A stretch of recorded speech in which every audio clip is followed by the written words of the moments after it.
Disastrous economic news for Donald Trump.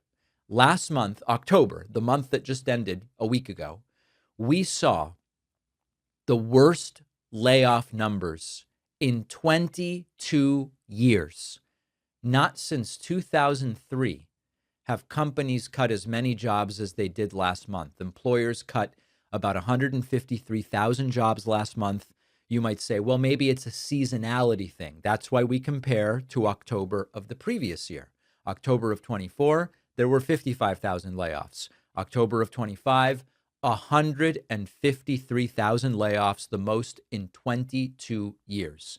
Here is a report from CNBC about this news. This is about the health of the job market. Steve Leisman joins us with the latest numbers from Challenger on job cuts. What's going on? Yeah, well, this is like a clue from like a cough or a sneeze or whatever. But announced corporate job cuts, Andrew, in the U.S. surging past 1 million so far this year, with 153,000 new layoffs announced just in October, according to Challenger. That is the worst October since 2003. Here are the numbers. October up 153. That compares with September. That's 100,000 more than September, and 100,000 more than this time last year in October 2024. Andy Challenger commenting, some industries are correcting after the hiring boom of the pandemic, but this comes as AI adoption, softening consumer and corporate spending, and rising costs drive belt tightening and hiring freezes. Announced layoffs don't always lead to actual cuts and could take place from attrition, but the report puts in perspective what we've been reporting here day after day, week after week. Series of marquee announcements unveiled in recent weeks across